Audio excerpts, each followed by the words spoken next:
Lionel Messi ও Javier মাচেরানোর inter মায়ামির কাছে পাত্তাই পেল না নিউ ইয়র্ক সিটি। লিওনেল মেসির ইন্টার মায়ামি নিউ ইয়র্ক সিটিকে নিজেদের গড়ের মাঠে হারিয়ে MLS পয়েন্ট টেবিলের 3 নম্বরে অবস্থান করতেছে লিওনেল মেসির ইন্টার মায়ামি। লিওনেল মেসি এই ম্যাচে 2টা গোল অ্যান্ড একটা অ্যাসিস্ট, সাথে লুইস সুয়ারেজ বন্দুকে একটা পেনাল্টি কিকও দেন, অন্যদিকে রদ্রিগুজের একটা গোল।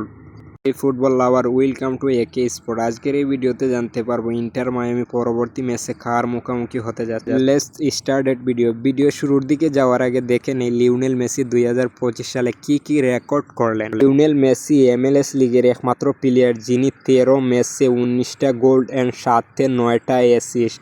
MLS লিগের ইতিহাসে এইরকম পারফরমেন্স কোনো প্লেয়ার করতে পারে নাই। আমেরিকা MLS লিগের ইতিহাসের একমাত্র প্লেয়ার লিওনেল মেসি, যিনি 2 সিজনে 35টা গোল করছে, যা আর কোনো প্লেয়ার এখন পর্যন্ত MLS লিগে করতে পারে নাই। লিওনেল মেসি 38 বছর বয়সে এসে এইরকম একটা ছোট টিম নিয়ে যে ধরনের পারফরমেন্স করতেছে, প্রতিদিন 2টা গোল, একটা গোল, সাথে অ্যাসিস্ট তো আছে। লিওনেল মেসির ইন্টার মায়ামি সেপ্টেম্বর মাসের 28 তারিখ মুখোমুখি হতে যাচ্ছে টরন্টোর সাথে। লিওনেল মেসির ইন্টার মায়ামি এই ম্যাচটা খেলতে যাবে টরন্টোর গড়ের মাঠে, আর এই ম্যাচটা অনুষ্ঠিত হবে কানাডাতে। Inter Miami and Toronto last মুখোমুখি হয়েছিল 2024 সালে। 2024 সালের 2টা ম্যাচেই ইন্টার মায়ামি জয় নিয়ে মাঠ ছাড়ে।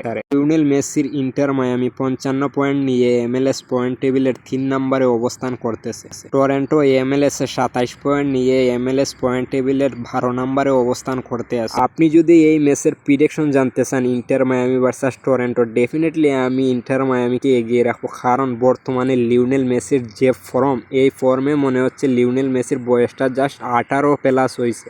আপনি চাইলে আপনার প্রেডিকশন কমেন্ট বক্সে জানিয়ে যেতে পারেন। আর আই হোপ আমাদের ভিডিওটা ভালো লাগলে লাইক, কমেন্ট অ্যান্ড সাবস্ক্রাইব করতে ভুলবেন না। আমি ছিলাম আপনাদের সাথে একে স্পোর্ট থেকে। আবারও দেখা হবে নতুন কোনো ভিডিওতে। Thank you for watching my video.